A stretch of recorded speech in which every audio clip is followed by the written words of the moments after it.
Ok, buonasera, benvenuti a tutti, io sono Paolo e questa sera vi intratterrò e gestirò il webinar organizzato dalla community GraphRM.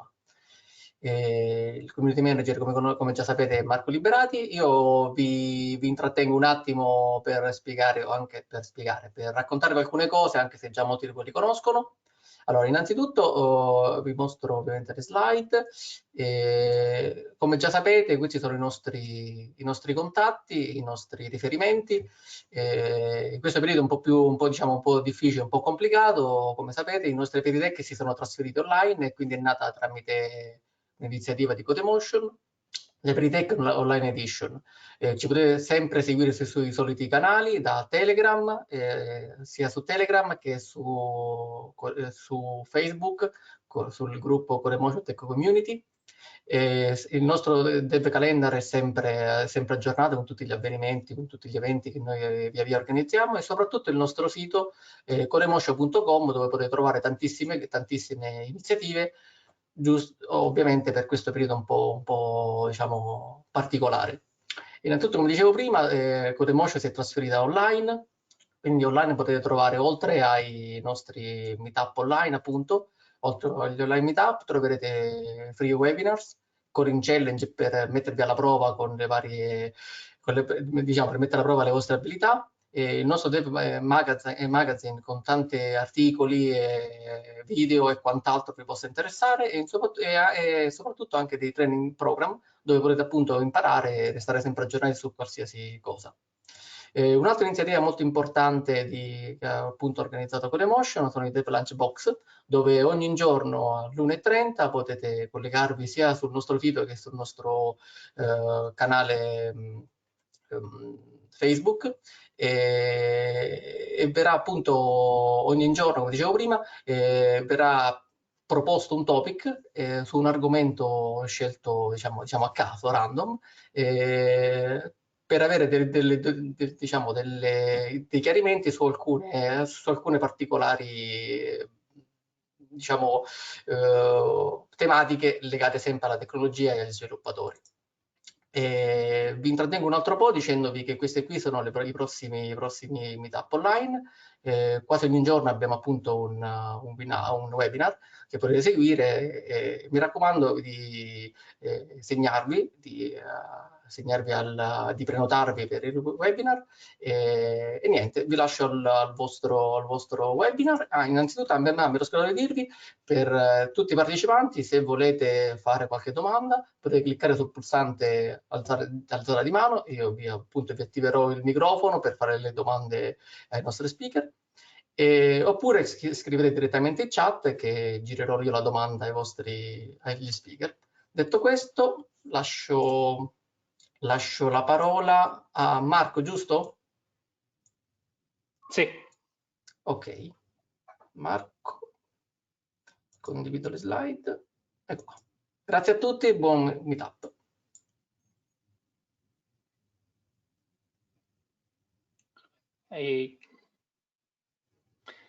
Grazie Paolo, grazie intanto agli speaker che sono stati disponibili da subito per fare questo evento. Mi presento, sono Marco Liberati e insieme a queste 4 persone organizzo un meetup che si chiama Graph Roma, e questo meetup ormai è 2 anni che va avanti, un meetup che parla di dati connessi, molti temi riguardo le connessioni tra dati, GraphDB, Big Data, Visualization Data, Linked Data, eccetera.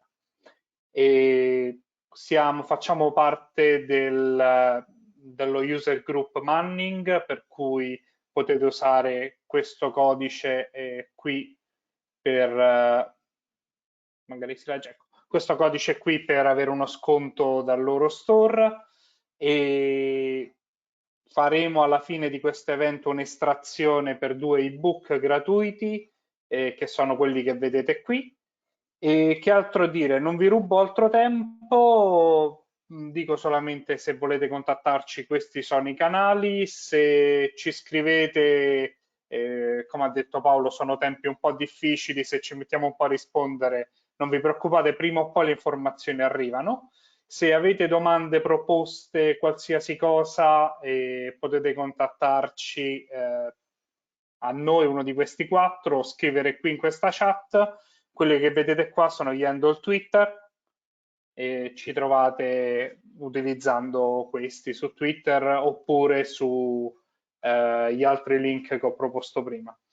Detto questo, passo la parola a Carla Orlandi che vi introdurrà al primo speaker e poi inizieranno i talk. Quindi i talk di oggi sono il primo talk da parte di Fujitsu Lab e il secondo talk di Kevin di Cambridge Intelligence, e si parlerà di graph machine learning e di visualizzazione grafi. E spero, insomma, apprezzerete entrambi i talk e nulla, passo la parola a Carla Orlandi per la presentazione. Ok, ciao, grazie a tutti. Stavo cercando di condividere adesso lo schermo, ok. Ok, perfetto. Allora, buongiorno a tutti, grazie a GraphRM, grazie a Codemotion per averci ospitato e aver reso possibile questa serata. Io mi presento, scusate ma siamo in tempo di Covid e mi è fiondato qui un nano di 7 anni, scusate.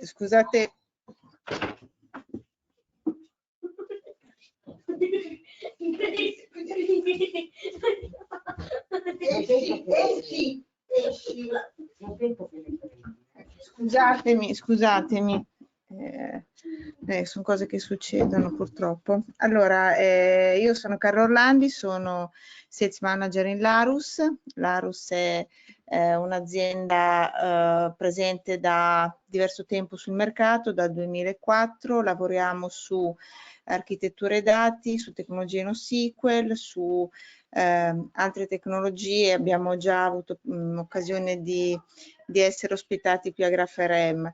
Il mio intervento serve a introdurre Fujitsu e la partnership che abbiamo con loro, in particolare negli ultimi mesi, nell'ultimo paio d'anni abbiamo iniziato il Larus a focalizzarci su machine learning applicata o resa possibile, potenziata dai grafi, e abbiamo conosciuto Fujitsu proprio per la tecnologia che loro hanno sviluppato di Tensor, di cui parleranno nel talk che seguirà. È un motore di machine learning applicato ai grafi. Se avete possibilità e modo di seguirci, anche noi organizziamo diversi eventi, webinar, workshop online in cui cerchiamo di diffondere, divulgare le tecnologie che ci appassionano, in particolare il mondo dei graph database. Ora lascio la parola a Wing e Jeffrey di Fujitsu e spero che insomma gli argomenti che seguiranno siano di vostro interesse. Qui trovate i miei riferimenti se avete voglia di approfondire quello che facciamo in Larus. Qui avete i riferimenti. Now I want to give the floor to my colleagues Surya and Jeff, and thank you for your attention. Okay. Thank you. Let me present here. You see my screen? Yes, we can. Okay. Okay, thank you. My name is Jeff. I'm here with my colleague Wing, and today we're going to talk about applying graph machine learning to enterprise business problems. We're from Fujitsu Labs, located in Silicon Valley in California. And so you've probably heard of Fujitsu before. It's an international technology company based out of Japan, but there's offices and products all over the world. We do everything from, I don't know, from chips to supercomputers to scanners to system integration services, so all kinds of things. And part of the company is there's a international global research labs based in different parts of the world. The headquarters for that is also in Japan. There's offices in elsewhere in Asia, such as China. There's in Europe, there's offices in London, and there's in California in the United States as well. So we kind of collaborate together, and the idea is to come up with new technologies that can then be used by the various business units to kind of enhance the offerings of Fujitsu. So our focus is really, at being a research lab, is more on kind of developing new technologies and doing kind of both pure and applied research rather than, say, you know, releasing a product per se. And then we collaborate with other, you know, like again with Fujitsu and with our partners to actually productize the technologies. And I'll mention some of the technologies we're working on in our lab are AI, software engineering, security, new kinds of hardware, and things like that. So we're going to talk about using graphs for machine learning, and assume this is a graph meetup, so you probably have some background in graphs, but I kind of I'll give you our perspective. So you can think of, for enterprise business problems, you can kind of compare the graph versus the relational database, which is the traditional system of record for most enterprise data. So we look at a database, you have the data is in tables and you have records. And for a graph, it's very different. And we're talking again, of course, of the mathematical concept of a graph. So you have nodes and edges. That's kind of the key basis, and they may be interconnected in different ways. So it's a more flexible way of representing your data and representing complex relationships. There's query languages, of course, for relational databases. It's pretty much standardized on SQL. There's various query languages for graphs. The one that we work with is Cypher, which is from Neo4j, and I believe it also works for some other graph databases as well. And it has some similarities to SQL, but a lot of special capabilities for graphs. For example, it can do transitive closure. There's a lot of popular data stores for graphs. I mean, for relational databases, for example, you know, Oracle, Postgres, SQL Server. For graphs, there's databases as well, and you know, that are specialized, like Neo4j and others. When you come to analytics, when you think of relational databases, you think of doing joins and group bys, having all these various kinds of aggregations, and maybe having a multi-dimensional model, a data model. For graph, the analytics are kind of very different. So these are based on the structure of the graph and trying to capture some key properties. So you may have heard of centrality, which is kind of like how important is that one node to a graph. There's finding paths between nodes in the graph and how long they are. Community detection is about finding groups of nodes that kind of are highly interconnected. So when you get finally to machine learning, you know, you've probably heard of PyTorch and TensorFlow. So those are technologies, and although they can be used for graphs, they're most normally used for like image recognition or kind of traditional, where you have like a collection of samples that you want to label or something like that. The area for machine learning and graphs is less mature, and Fujitsu has this technology, Deep Tensor, which we'll talk about, which is focused on graphs. So when we talk about machine learning for graphs, there's a number of different kinds of machine learning you might do. First is unsupervised learning, like clustering, where you're taking various instances of graphs and seeing how similar they are to each other. And so this may be done without any ground truth and just looking at the structure of the graphs and grouping them together. Another problem is link prediction. You see this a lot in social networks, where you're trying to, you know, some friend relationships, and you're trying to predict more potentially for a recommendation to the user. So then there's classification. So here we have a bunch of graphs, and you have some ground truth. So you have some label for the graph, putting it in 2 or more categories. And so we want to automatically kind of use the training data to build a model that can be used for new data. and do classification. And finally, regression would be about assigning a numeric value to instances of graphs. And this might be, maybe you have some kind of scoring and you want to associate that with something about the structure of the graph. And so for this talk and Fujitsu's deep tensor, we're going to focus on these last two, classification and regression. And these are both examples of supervised learning.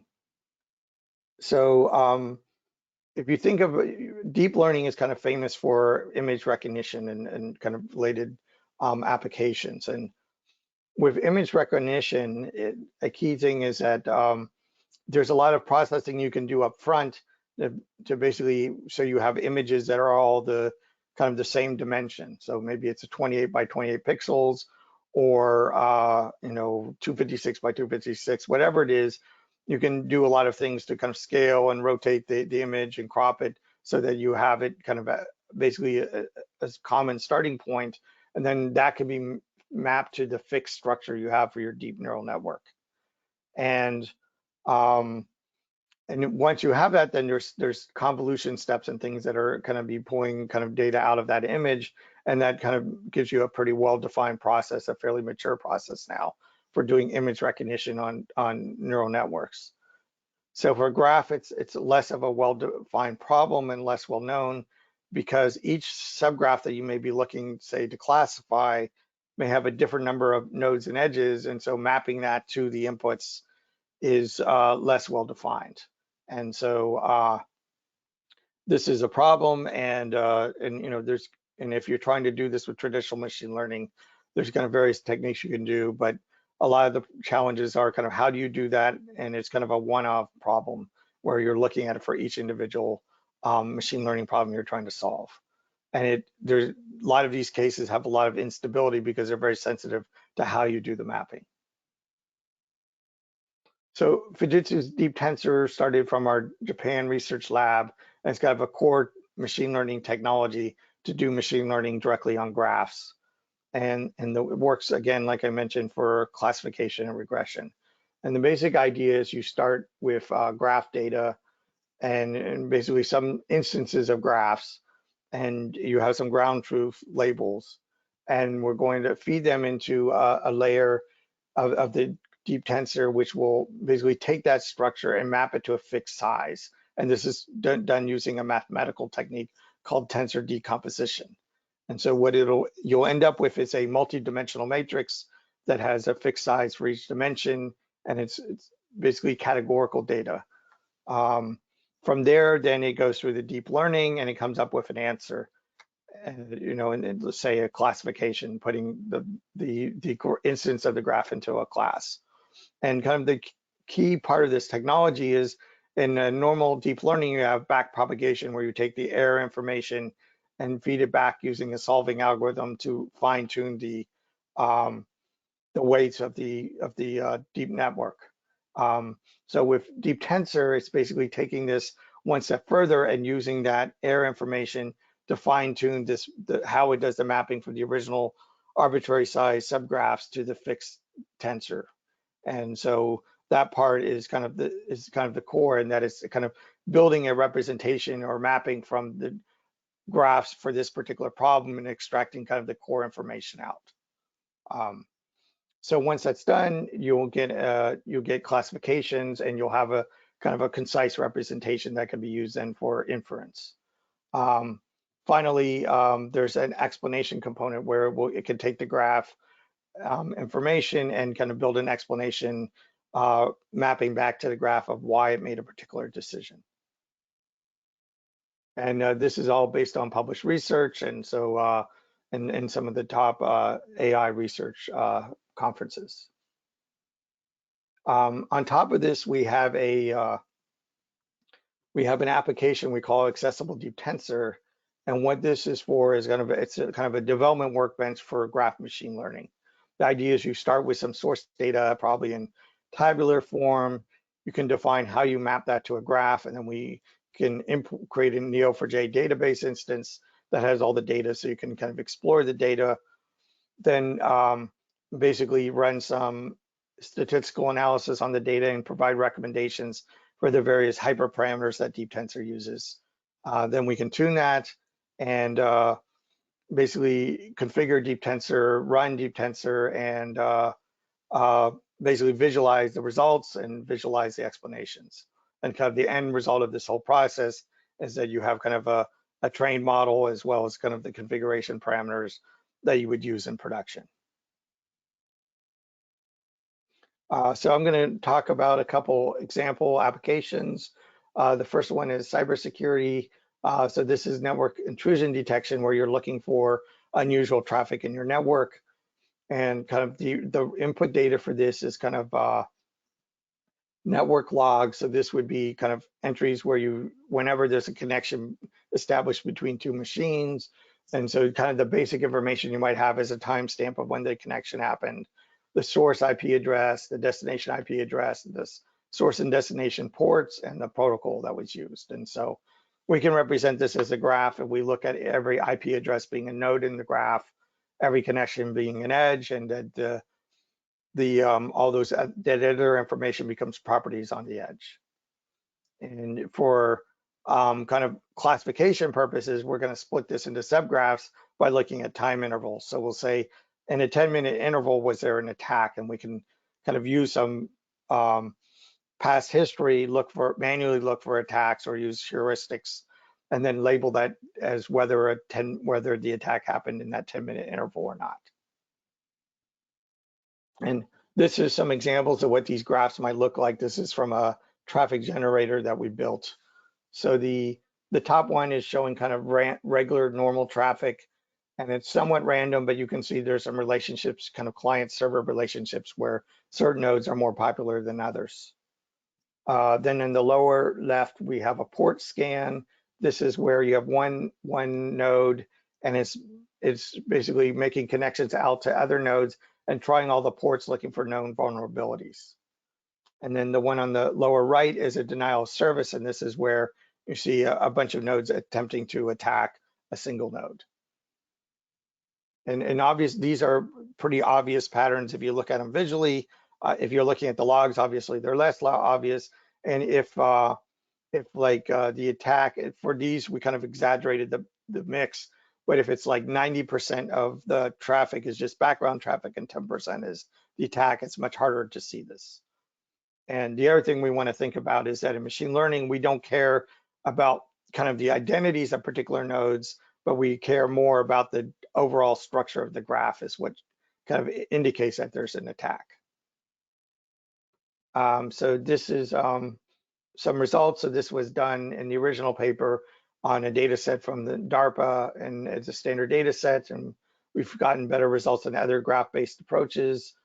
We've also done a lot of work with synthetic data sets, and we would expect kind of as you add more information in code like packet size and more information about this, you can improve the results. One thing we can do is create explanations. So you can see on the right side, this is one of our explanations that came out of Deep Tensor. And what it's showing you is in the graph in the middle is suffering the node in the middle is suffering a denial of service attack. And the red nodes are the nodes that cause where the machine learning model was leaning towards making this classified as an attack. The blue nodes are leaning to classifying it as not an attack. So the nodes that are kind of the background traffic and out on peripheral of this are basically saying, okay, everything's normal, but we have this node in the middle that's seeing this attack, and that's why it ultimately decided there was an attack. So this helps us, and we'll see, helps us to really understand why it's making decisions, both, kind of in production applications as well as during development. The second use case I'm going to talk about is Medicare Fraud Detection. So Medicare is a public healthcare system in the United States for the elderly, and the way it works is because we have private healthcare in the U.S. is that that a provider, which is like a doctor or a nurse or someone offering a service, the patient will come to the doctor, they offer their service, and then the provider bills the government, and the government reimburses them. And so there's public data. It's at the aggregate level saying, okay, this provider for this year offered these different services, and this is the total number of patients they served and kind of information like that. So that's publicly available. And there's also a list of providers who are blacklisted from the system because, you know, of committing fraud. And so we combine those data sets and we can predict who, just on only using our aggregate data, basically who is likely to have committed fraud. And so this is ongoing work that we're doing now. And this is an example of kind of what the data looks like and why graph machine learning can be a better representation of this kind of problem than traditional machine learning. So here you can see we have a set of rows, and so they have a provider ID, so that's the doctor. There's a year that the data is for and a procedure, and so it's aggregated based on those 3 columns. So all the other columns are basically aggregated data. So like we might say in the year 2015, this provider did 30 exams and billed $100,000. And then, so if you're looking at this in traditional machine learning, you probably are going to look at things 1 row at a time, like, and taking each row and giving it a label.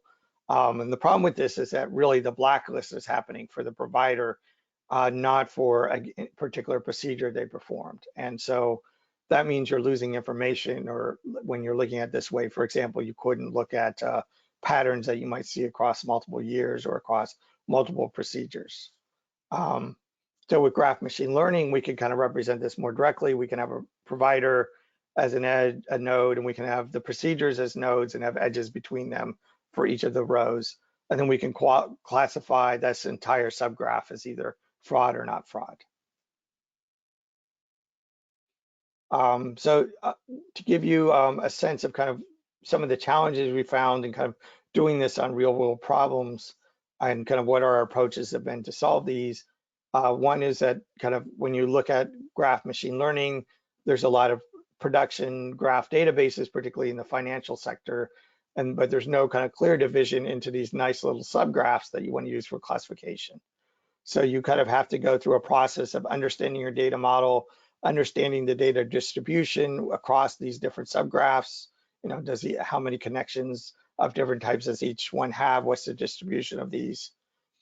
And then from there, we can kind of pick what is a unique identifier for each subgraph that you would want to use to kind of split things into subgraphs. And for example, in the network attack scenario, that was the timestamp, and the Medicare scenario, that was the provider. Then from there, we can kind of extract subgraphs and decide how much of the data we want to pull out, we want to include for each subgraph, you know, like how many hops and things like that. Kind of the next problem is that not all your relevant data may fit into a graph. Graphs are really kind of, you can think of as kind of categorical data. So we kind of address this. One is by kind of quantizing various relevant fields using standard approaches. And we're also looking into hybrid approaches that combine graph machine learning with other more traditional techniques to get the best of both worlds. Finally, we've run into issues with bias and sampling, particularly in the fraud detection area, where you can have very imbalanced data sets. For example, with the Medicare scenario, we were working off of a published paper. And as we were going into this, my colleague Wing found that looking at the explanations that, and you can see one of these explanations here, and one of the, that only a few of the features were actually being used to make the decision. So most of the decisions were made based on year and gender, which is not what you would expect to use to detect fraud. And kind of analyzing it further, he found that kind of the sampling technique that we were using based on the original paper was incorrectly sampling kind of the years, because what you would find is if you have 5 years of data, if someone got, if a provider did not commit fraud, they typically had all 5 years of data. But if they got in trouble for fraud in the middle, then you only have 2 or 3 years of data. So it was kind of keying off of that. So this was important to learn this bias. And then we kind of adjusted our sampling technique to account for this so that those 2 features were not overly represented in determining the results. So, so that kind of gives you an overview of Deep Tensor. I'd like to turn it over to Wing, who's going to kind of give you a demo of the product in action. Let's see. Wing, you want to Okay. Yes. So let me try to take over the screen. Okay. All right. Can you see my screen? Yes, we can. Okay. Good.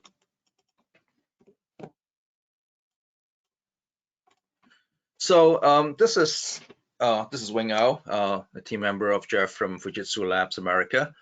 And what I'm going to do today is a quick walkthrough of the accessible deep tensor tool, which Jeff talked about in his slides.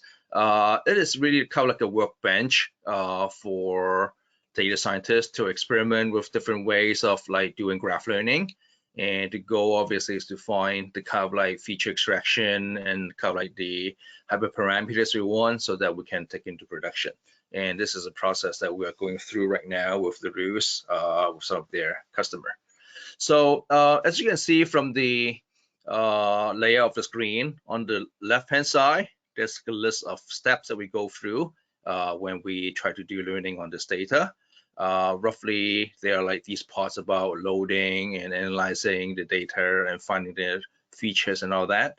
And then there will be a step which you go through, which will actually be running the machine learning itself.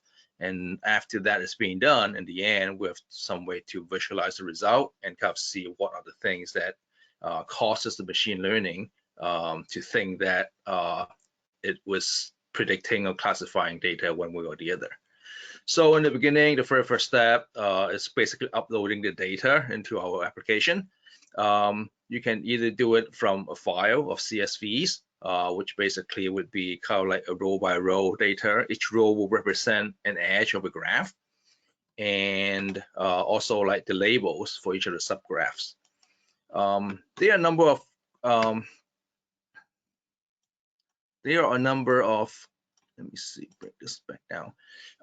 Sample data set that we have, the network attack is the one that Jeff has shown, which basically is kind of like the traffic between nodes during an attack and non-attack scenario. There are a bunch of other sample data set that we're going to look at. I'll focus on the network attack right now because this is very visually understandable. But as you can see, we have like commercial lending, which is kind of like a bank scenario. The Medicare say fraud detection that Jeff talked about also. And then we also have like some medical cases data set that we have. But let's focus on the network attack right now. So this is a relatively small data set, which we will just go through.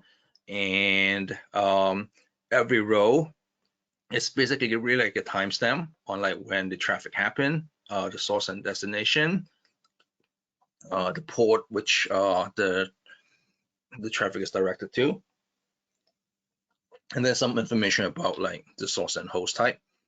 This is a very balanced data set. We like it to be balanced so that we don't get like bias in the result. And the subgraphs that Jeff talked about is arranged by time slice. So each 10 minutes is basically all the traffic between all the nodes are represent as a graph. And we try to classify within which time slice an attack has been going on and which time slice the attack hasn't been going on.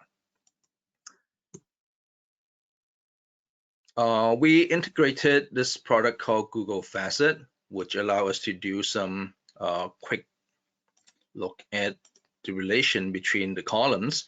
And this is important because we can from there get some idea of like how we should configure the graph based on the different column values. So this is like one way of us to get the data into graph form for deep learning. The other way is basically to extract data from graph database, such as like Neo4j directly, and then we basically pick subgraphs from there and import into our system. That is kind of like an offline process right now. So we'll try to figure out how to make that integrated at some point. But based on the CSV table data right now, I can kind of like create the graph structure. So the source node will be like the IP address of the source, the destination IP. And for every one of these graphs, they can either be like a normal data pattern or attack pattern. So I'm going to turn off a few of the features so that we'll make this whole thing run faster. So right now, we're basically taking the CSV files and creating the database, the graph database, so that we can actually do some like visualization of the graph data that we're about to run AI on. Okay, so it'll take a little bit of time, but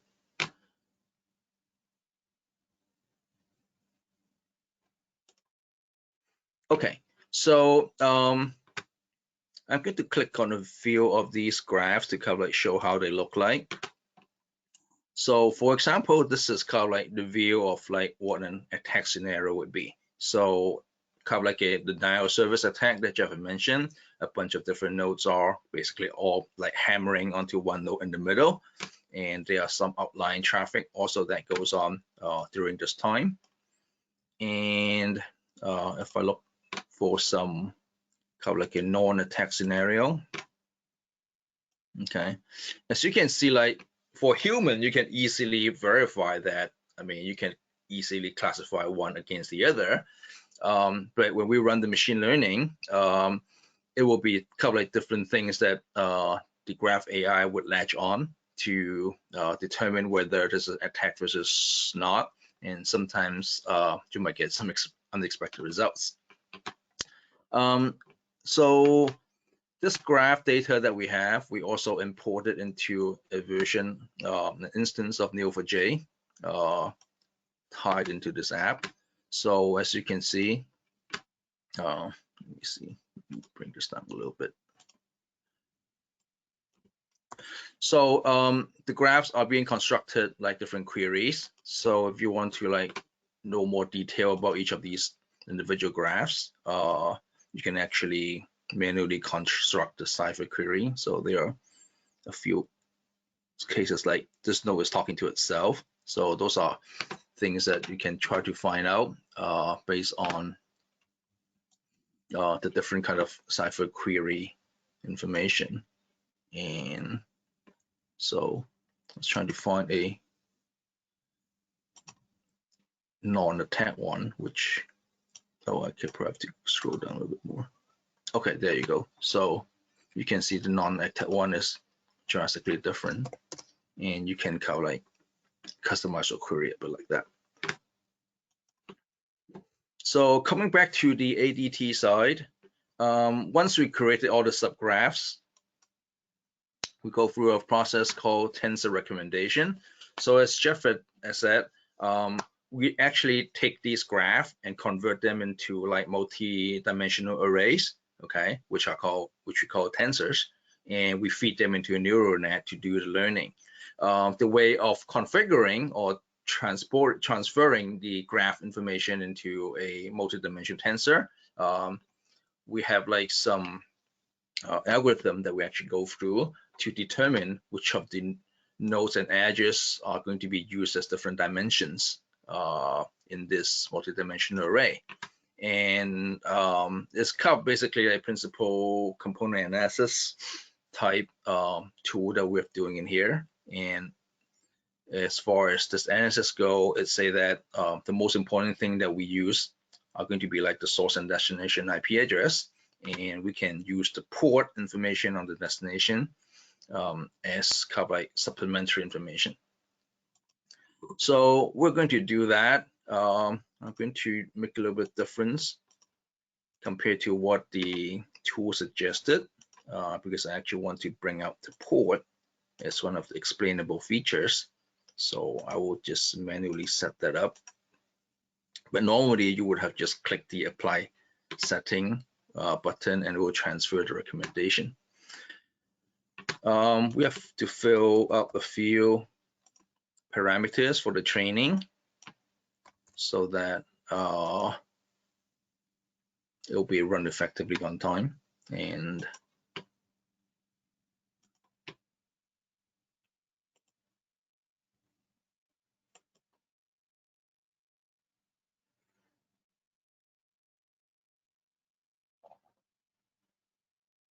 so right now the code is creating all these multi-dimensional arrays from the Neo4j data.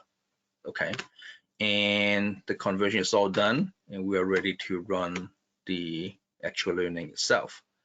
So you can see there are like these traditional different phases of machine learning, basically the train, test, cross-validation, and we have an extra step called explain, which is unique to accessibility tensor. So you see the test actually converges pretty fast. The accuracy is not bad. Let's see how our test will do. So the data right now that we had was separated into 80% of a training set and 20% of a test set. And we did the training on the larger portion, and we ran the test with the smaller portion. And as you can see, this is the confusion matrix about the test. So about the 8 different graphs that we passed into the model, we got 7 of them correctly. So this accuracy is really good. And if I want to see whether the machine learning is doing a good job in telling us why it is behaving, is classifying the way that it wants, we'll go through the explain step. And in the explain step, as you can see from the table, there are different scores that we apply to that the machine learning label all the nodes and edges, and kind of like tell us which of them are the reason that it decide the classification is going to be a positive or negative classification. And these are the 8 different results from the tests. So if we look at a true positive case, we can actually show the graph to see why the AI think it is this way. So as you can see, there's a node in the middle that everybody talks to, and the machine learning label it red. Red means that we're like, this is like one of the reason where the AI thinks that it is classified this way. And because this is a positive and an attack, the reason that the AI thinks that this attack is because like all these people are talking to him. And then the number on the edge, I want to make it a little bigger. So that's the port number. And since everybody is talking on the same port to him, these are like the real reason the AI thinks that this is an attack scenario as well. You can see like from all the background traffic, the port numbers are all different and they're all labeled blue. And that's because they are not helping the AI to think that this is a attack scenario. So try to look at a negative scenario, which the machine learning thinks that this is a non-attack. And if I look at the graph, I mean, sure enough, it's a non-attack scenario. But there are a few particular nodes and ports which helps the AI thinks that this is actually not an attack scenario. So for example, maybe like this port 3389 happens a lot in all the data that are not attacked, and because they actually see it in this graph, they will try to label it as the whole graph as non-attack. What will be interesting, usually in this case, is to look at some of the false classification and kind of see why the AI doesn't think that this is a positive or negative. So for this particular case, from human eyeball looking at it, it looks like an attack, but the AI thinks that it's not an attack because this particular node is actually generating the traffic. So I would say in this scenario, most likely, I mean, this particular nodes and ports are happening very frequently on some of the graphs that are labeled as like non-fraud. And because their existence in this particular graph are enough to have the AI decide wrongly that this is a non-fraud scenario. And this is the case where after you run the training and test, the data scientists actually can go in and try to see why things are not working the way they expected, and hopefully they'll go back and change like some of the feature selection or change some of the hyperparameter, and kind of like try to boost the accuracy of the whole thing after those changes. And then you can go back into the explain and then see whether the AI is giving the explanation that you expect. Okay. Any questions? I mean, I think this is like kind of like the end of all the steps. And I'll stop showing my screen. And Jeff and I are ready for any questions. Okay, if we probably people will just stack up more questions. There is already one, but if we can run all the presentations and then we have a Q&A session at the end. What do you think? Is that okay for you? Sure. This one. Yeah. Okay. I'll just mention real quickly that you can feel free to contact us if you have any further if you have a problem you want to look into us solving or have further questions after the quick Q&A. And we're partnered with Laris in the Italian market. Okay, I think then we'll wait to the final Q&A. All right.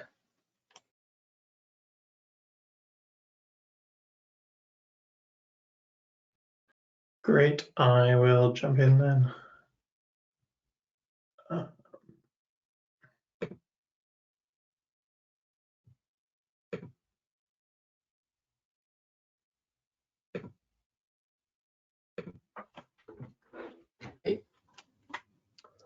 All right. Good evening, everyone. Thank you all for attending, and thanks to everyone organizing for having me.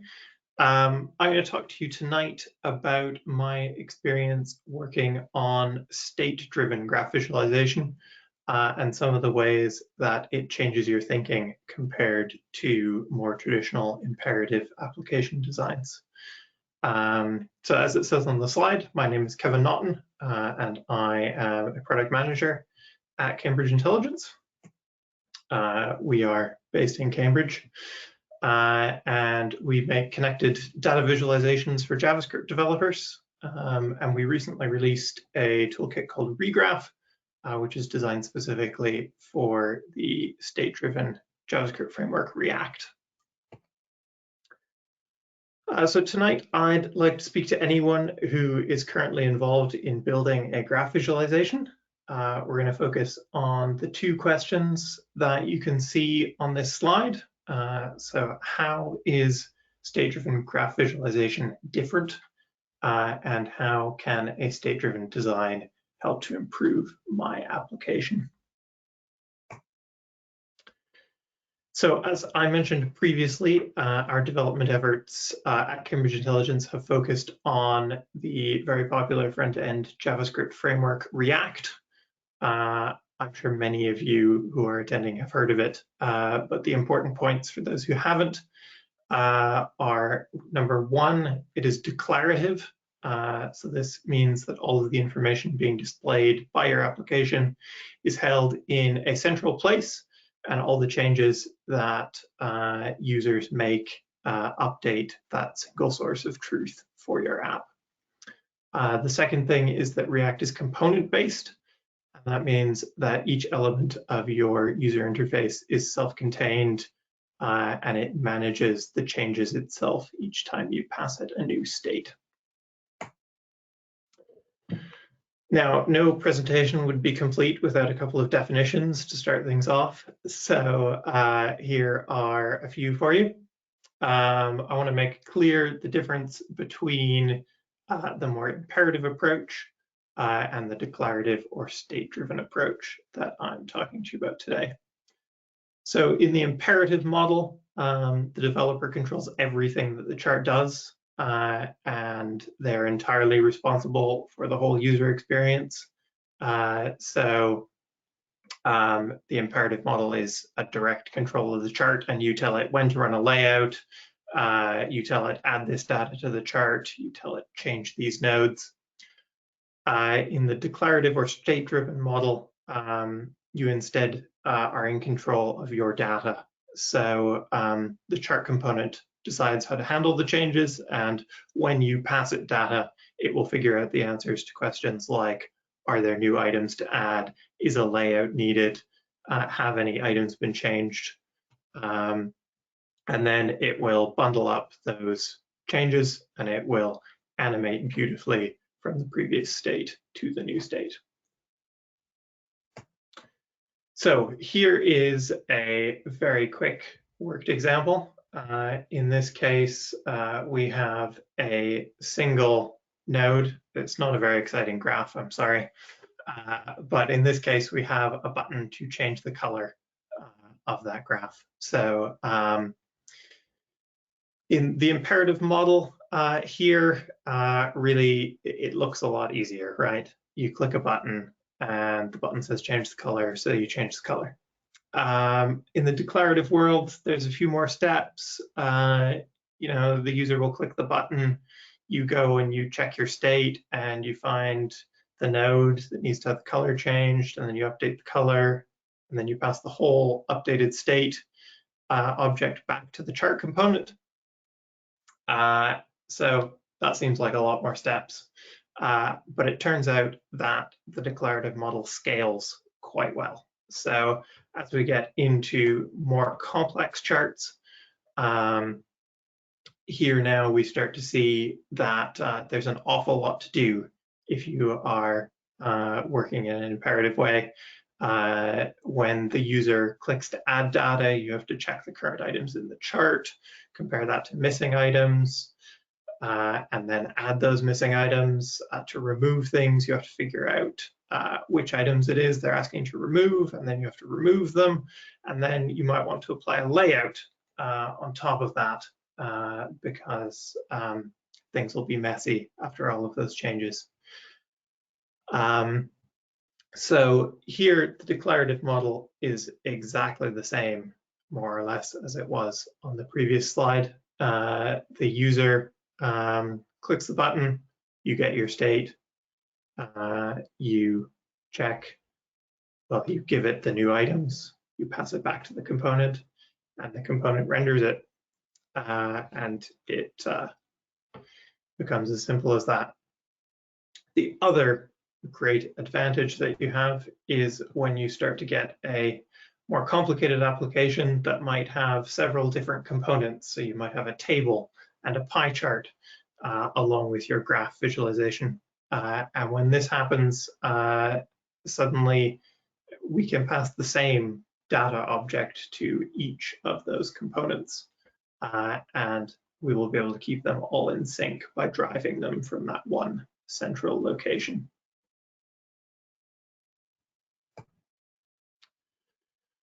So I'd like to also talk to you about filtering. I think this is quite an interesting case where your brain has to change a little bit about the way that it thinks here. So often when you've got a complex graph, you've got several different kinds of things that you are displaying, and you might want to take one or more of those out of the graph. So here we're looking at a graph that shows some web vulnerabilities, and we're filtering out the Adobe Flash ones to see what a Flash-free internet looks like.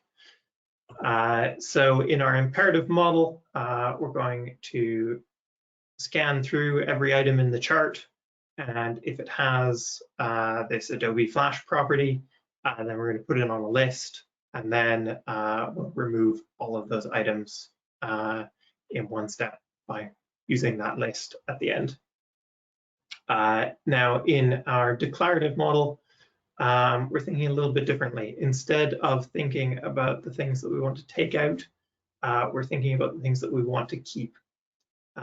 So in this way, we can even go to our back end and we can generate an entirely new list of the items that we want to keep. And then passing that back to our chart will allow everything to stay where it is if it still exists on the chart, but the items that we no longer need, we can then remove.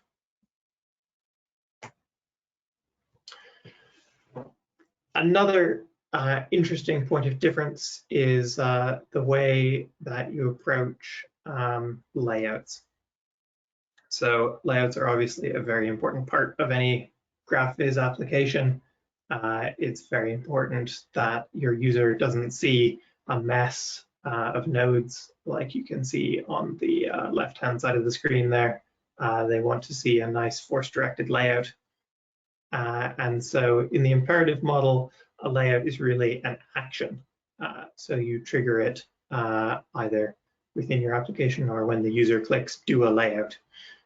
In the state-driven model, a layout is more of a mode. And so as data is added or removed, the chart will work to maintain the same look. So you can see that here on the right. We've got a hierarchy here, and we're adding various levels of sub-reports. And as they are added, the chart continues to adapt and display those nicely.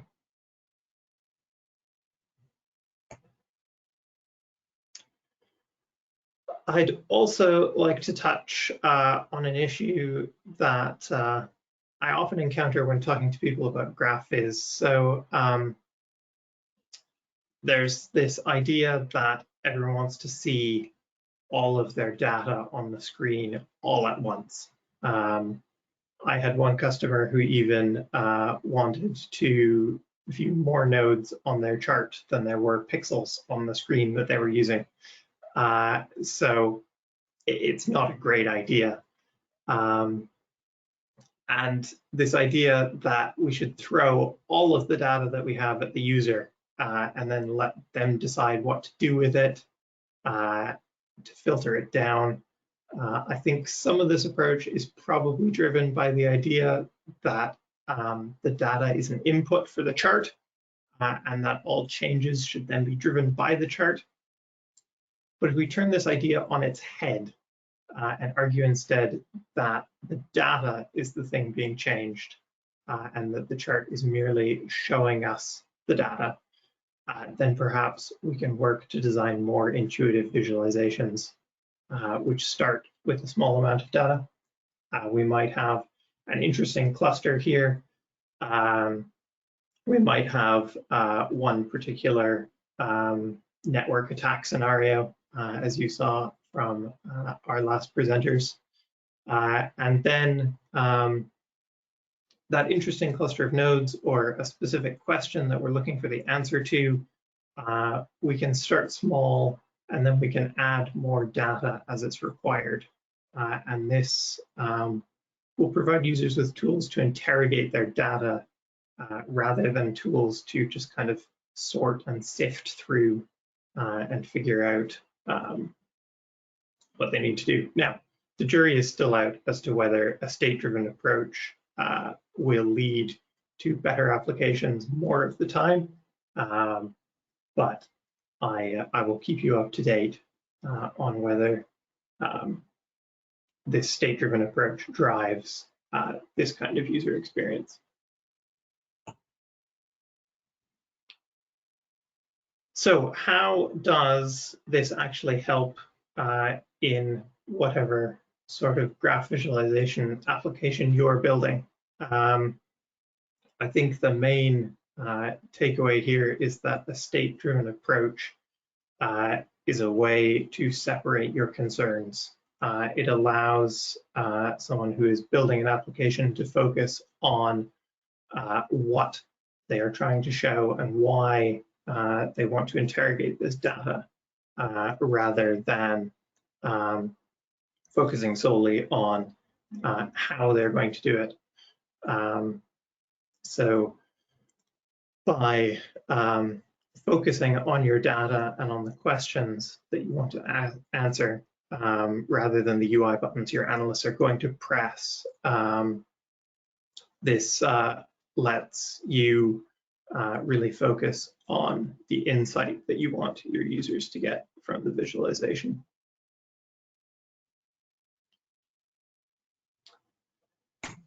And the other thing that this is going to do well, the other piece of advice that I have for you is that it's your data that makes your visualization unique. It's not about the buttons on the screen. This is really important. If you really lean into the fact that your data is the thing that makes you unique, then you can make sure that users are also focused on that data rather than focused on learning how to click through your application.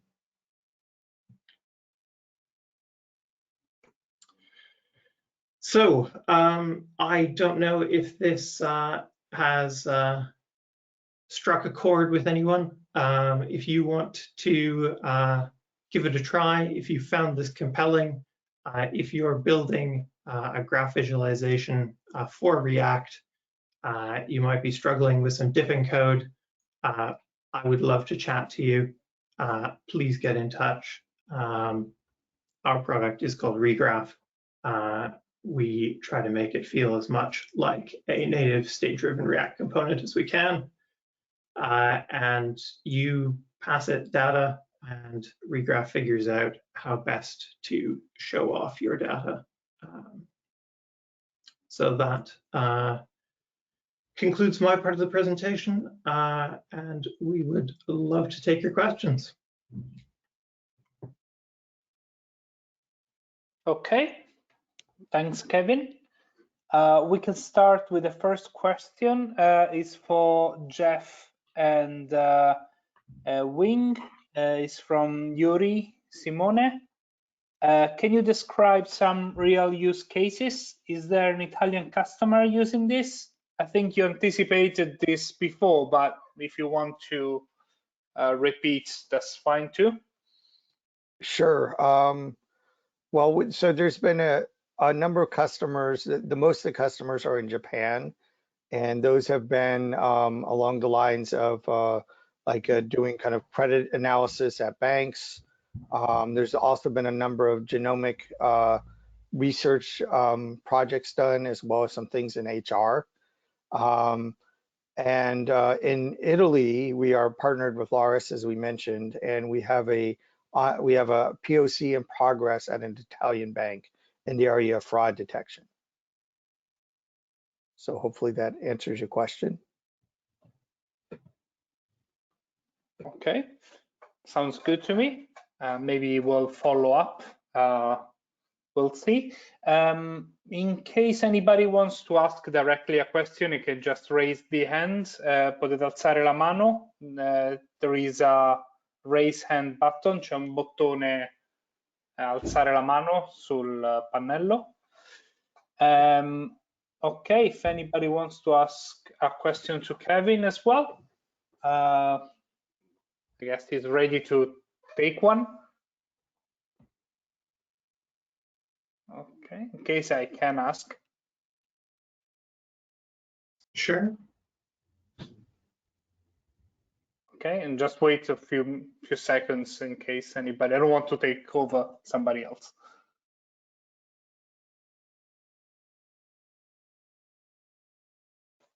Okay, so in case I'll ask. So the thing about layout as a mode was really interesting.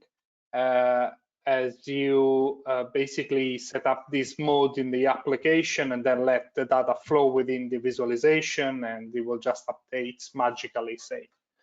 Yeah. And what are there any caveats about this approach? Because in your hierarchical thing, it's all nice because it's all stable, so everything done like nicely. But is there any caveats with other, I don't know, layouts or in general to this approach that you might think? Yeah, it's certainly it's definitely still an area of ongoing work for us, but we do think that it is quite a compelling way to look at your data. I can show you a couple more live examples, and we can see how we go if you'd like. So perhaps you want to add your data in a more force-directed way, then you can do that. And the chart continues to adapt. You might want to, this might be an interesting node here, and you can expand out from there as well.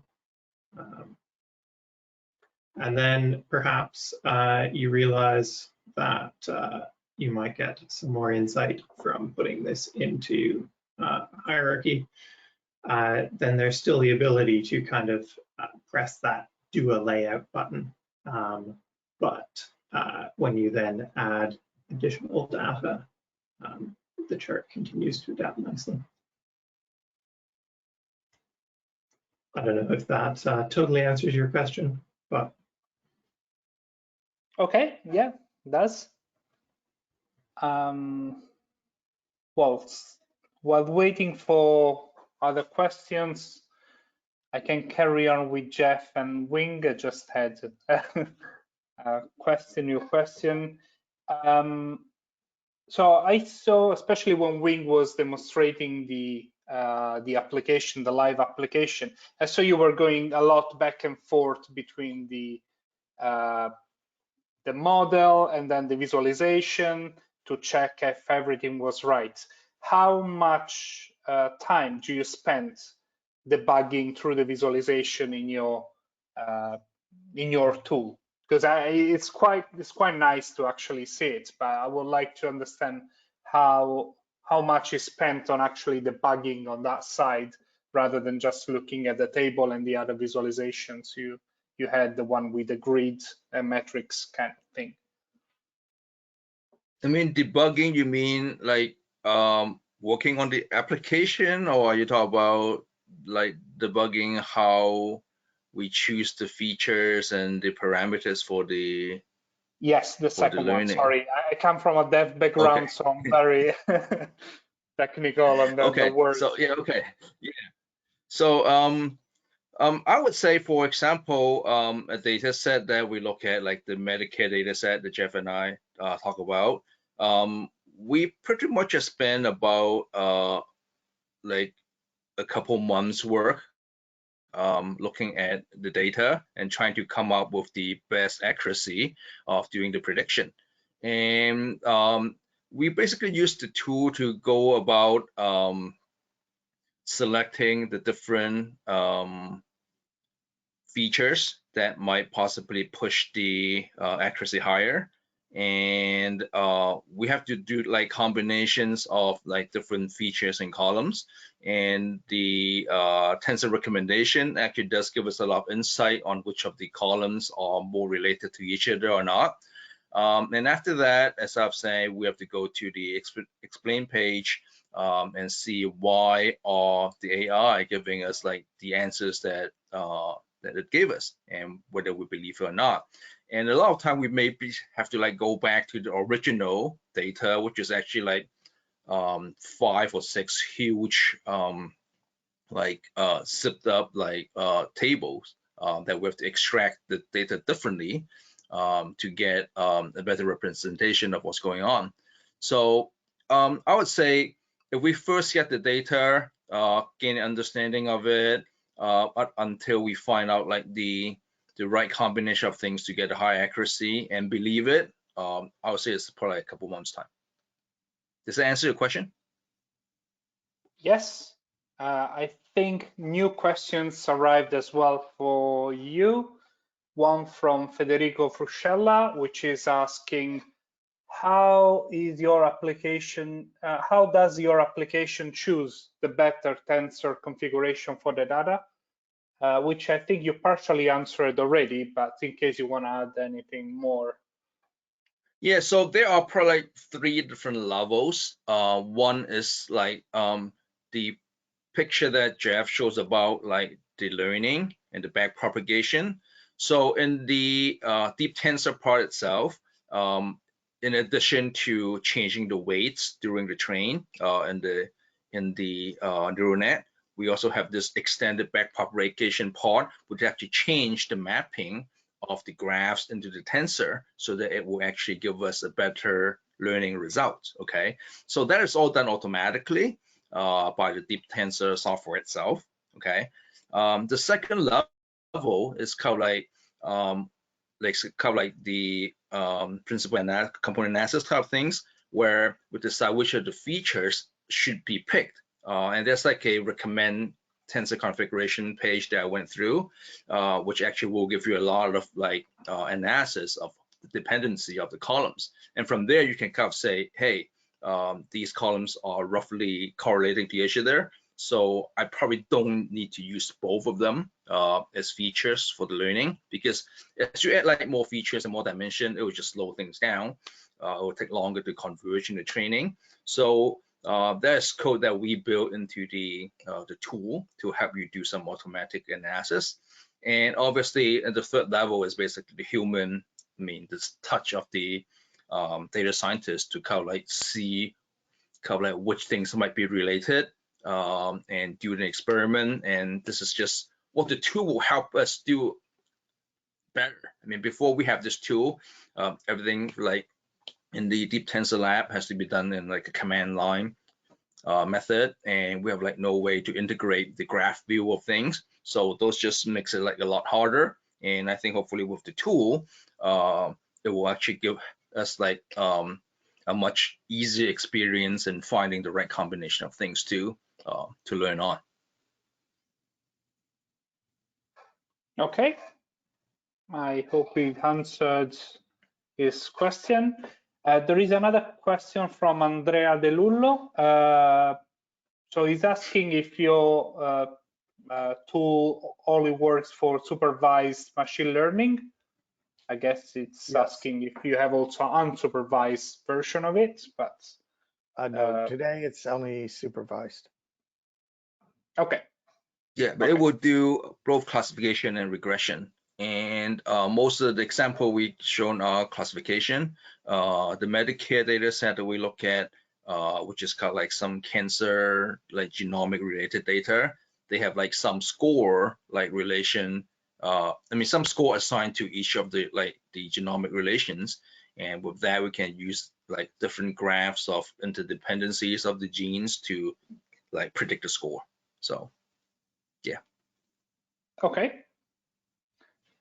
Okay, thanks a lot. I don't see any more questions. So I want to thank you, Kevin, Wing, Jeff, and also Carla from Larus, and of course Codemotion for, preparing this and for your talks and your availability and everything.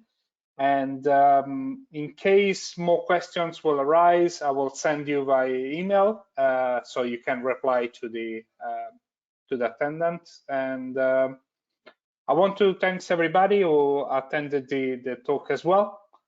And well, I guess we're right on time. This actually we're quite early as well.